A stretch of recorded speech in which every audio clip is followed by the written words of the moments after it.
Take me by the hand, show me the way I can go. Take me by the hand, show me the way.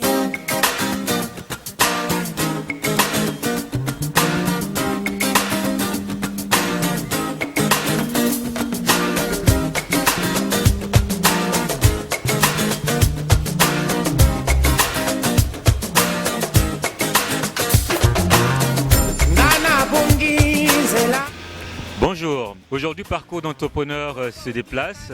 Nous sommes en région parisienne, en France, et nous avons le plaisir de recevoir Kumba Tube, qui est créatrice de mode et propriétaire de l'île de Gorée.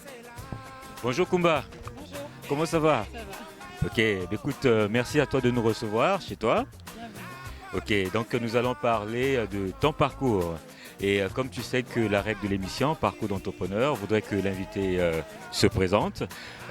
Donc dans un premier temps, tu te présenteras et par la suite, on parlera de ce que tu fais. Très bien, j'ai beaucoup de choses à dire. Ok, merci bien.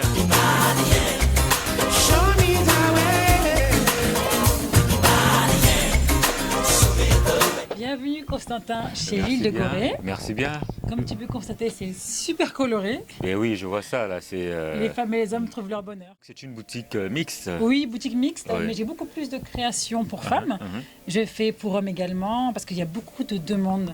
Aujourd'hui, on a beaucoup d'hommes qui veulent être au top, beau, séduisant. Excellent. Donc, Ouais. ça commence un peu, ouais. Non, mais c'est bien, ça. Très bien, c'est très propre chez Merci. toi. Bravo. Merci. Ok. Je suis maniaque. Il en faut des fois. Oui. Ouais. Alors, Kumba, est-ce que, place à la première partie de l'émission, Oui. nous allons parler de ton parcours. Mhm. Est-ce que tu peux nous parler un tout petit peu de ce parcours, le parcours de Kumba? Quand est-ce que tu as commencé? Enfin bref, D'accord. c'est parti d'où? Alors c'est parti. De toute façon, au début, j'étais comptable. Mhm. Et Pendant combien de temps? pendant 5 ans. Pendant Wow, 5 ans, c'est beaucoup, 5 ça, années, ouais. où c'est énorme. Mhm, 9h, 17h, Mhm. où bon, c'est vrai qu'on avait un peu plus de temps pour avoir des hobbies, Mhm. comme le théâtre, qui était ma passion, Mhm. et qui est toujours un peu ma passion. Mhm. Mais je n'étais pas du tout épanouie dans cet emploi-là, donc je me suis dit, bon, on va tout stopper. Donc j'ai vraiment démissionné du jour au lendemain, Mhm. et je me suis dit, bon, bah, qu'est-ce que je vais faire? J'ai regardé du côté de mes parents, la Mhm. couture. Mhm. Mhm. À la couture. Donc j'ai commencé à faire des formations. Mhm. J'ai suivi mon père particulièrement parce qu'il a quelque chose en fait dans ses confections que j'aime Mhm. beaucoup. Mhm. Après lui, c'est plus des tenues traditionnelles. Mhm. Et le fait aussi d'avoir des patrons qui sont Mhm. toujours sur notre dos constamment. Pas tous, j'espère, mais cette image-là d'avoir des ordres de quelqu'un Mhm. au-dessus, je pense qu'en tout cas, j'arrivais pas à supporter, donc j'ai Mhm. arrêté.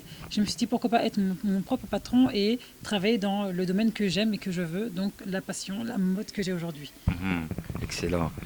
Alors, donc, tu as parlé tout à l'heure des formations. Oui. Quelle formation as-tu suivie?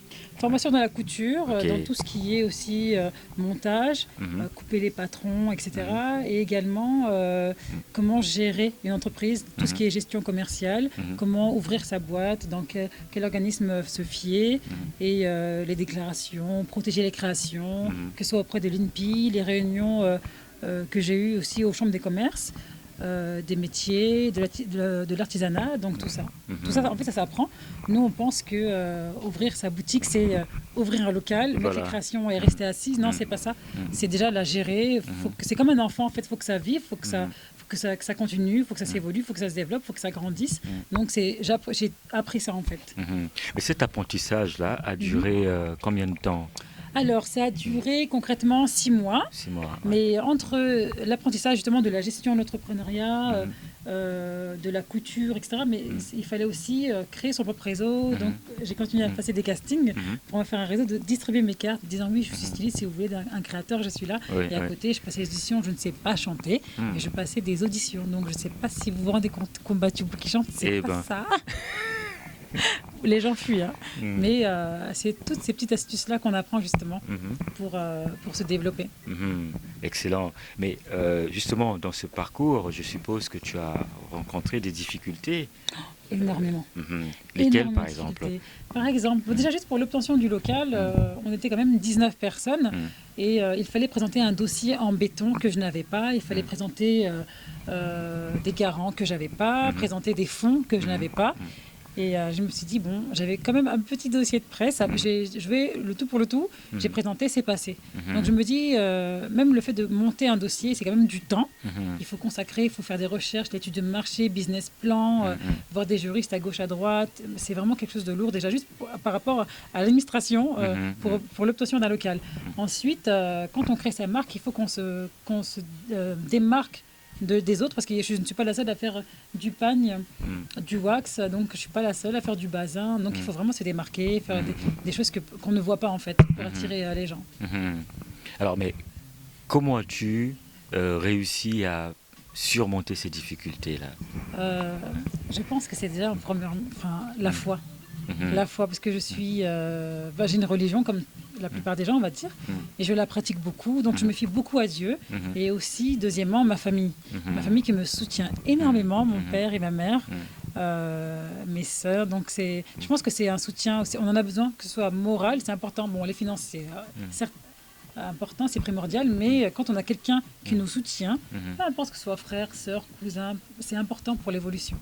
Et j'ai de la chance d'avoir ça. Donc, sincèrement, si j'avais pas ça, je ne sais pas si j'allais avoir la boutique aujourd'hui ou si j'allais créer la marque L'Île de Gorée. Excellent. Ça fait combien de temps que tu as démarré?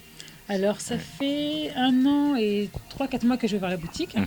Mais concrètement, depuis que je travaille sur le projet L'Île de Gorée, ça fait 3 ans et demi, 4 ans. Donc, au moment où j'étais justement chez moi avec une amie, on était en train de peaufiner le dossier, chacune sur son ordinateur en train de travailler, quel mot employer, quelles photos mettre, ajouter, les créations, les tissus.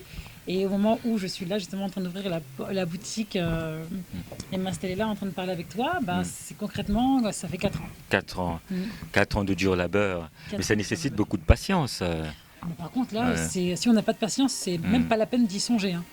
La patience, c'est quelque chose que j'ai appris parce que je n'étais pas du tout patiente auparavant. Mais là, le fait de vouloir créer quelque chose, de savoir qu'il y a beaucoup de difficultés, mine de rien, c'est pas aussi simple que les gens le pensent. Sincèrement, j'ai appris à être patient. Je ne suis pas encore à 100%, mais j'apprends sur le tas. Excellent. Mais aujourd'hui, après 4 ans, quand tu fais une rétrospective de ces 4 années, qu'as-tu appris?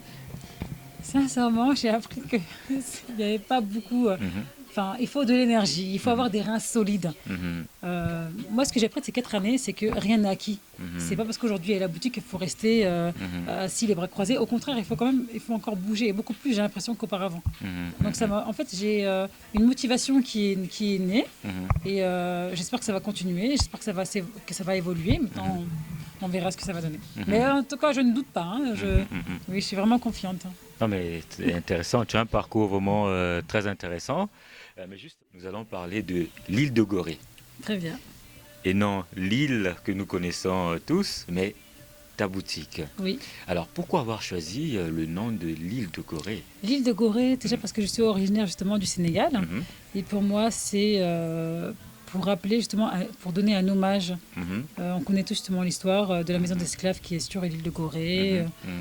Et j'ai voulu montrer justement un aspect positif de l'île, parce que l'île de Gorée, ce que les gens ne savent pas, les gens qui ne connaissent pas, qui n'ont pas encore visité l'île, c'est vraiment coloré. Ça nous rappelle vraiment les pannes qu'on utilise, le tissu africain. Donc on a des maisons oranges, des maisons jaunes, des maisons vertes. C'est vraiment... en fait, ça respire la joie. Donc c'est ce que j'ai voulu montrer justement en appelant les créations l'île de Gorée. Excellent. Alors, donc... Tantôt, tu faisais allusion au côté bigarré de ta collection. Mais pourquoi tu es en France, tu es né en France, oui. Tu as grandi en France, mais pourquoi faire la promotion des tissus africains alors que tu es, j'allais dire, française? Ah oui, je suis française d'origine sénégalaise. Et pourquoi j'utilise ces tissus-là? Parce que justement, nos tissus sont très beaux. Et c'est aussi comme les tissus européens, donc c'est du coton à la base 100%. Donc je me dis, après c'est juste par rapport aux teintes, pourquoi pas utiliser ça? On a vraiment des choses magnifiques, que ce soit au Togo, à Abidjan, au Congo, au Sénégal, c'est la même chose. Après, bon, effectivement, on a les dialectes qui changent, mais ce que je vais vous montrer justement, c'est qu'on peut travailler avec l'Afrique.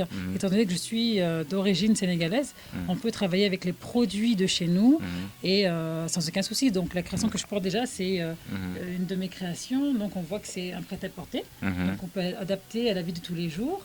Je fais aussi des joggings pour hommes et femmes qui sont sportifs. C'est pas mon cas. Et donc voilà, ça peut être aussi des robes de soirée, mais je veux vraiment mettre ça en avant. Que faut pas que les gens soient allergiques justement. Ah, c'est africain, donc c'est trop coloré, je peux pas le porter. Au contraire, ce sont des choses qu'on peut parfaitement accommoder. Donc soit avec une veste en cuir, on peut mettre une chemise en pagne. Donc c'est au contraire, moi je suis pour l'Afrique à 100%. Et pourtant, comme tu dis Constantin, je suis née à Paris d'ailleurs, à côté de ma boutique d'ailleurs. Excellent, excellent. Mais c'est bien parce que je trouve que ça apporte aussi une certaine fraîcheur. Est-ce que tu pourrais nous présenter un tout petit peu ta collection? Oui. Tu as des vêtements hommes et puis femmes. Voilà. Est-ce qu'on pourrait les découvrir? Oui, par exemple, la petite collection homme, étant donné que ça part vite, il y a une très forte demande chez les hommes. Donc, par exemple, si on veut avoir une petite touche avec un tissu africain, on peut faire, par exemple, les poches, le coude, juste les extrémités, ou alors avoir carrément une chemise, toujours avec des coupes européennes, une chemise qu'on peut porter tous les jours, bleue, sobre, avec un jean, par exemple. Constantin, ton jean, Oui. est-ce que tu peux imaginer ce que ça va donner? Ça, je sens que... Donc voilà, il y a aussi cette veste, ce blazer-là pour hommes, que j'aime beaucoup. Je le fais souvent, donc il en reste un. Et moi j'aime bien en fait. Donc voilà, des cravates avec du pagne. Je peux aussi faire aussi avec le bazin. Le bazin c'est du coton uni. Ce que j'aime le plus là, c'est mon pagne favori, on va dire numéro 1 en ski et wax. Mais sinon j'aime beaucoup le bazin. C'est justement le pagne congrès qui vient d'Abidjan. Donc on peut le faire en coupe européenne, soit en chemise homme, chemise femme. On peut le faire aussi en pantalon. On m'a beaucoup commandé en sarouel. Donc voilà, il y a aussi des pochettes femmes. Les pochettes vraiment raffinées et sobres, on voit qu'on peut le porter, on peut aller à des soirées. Parfois, je le porte aussi dans la journée, comme ça.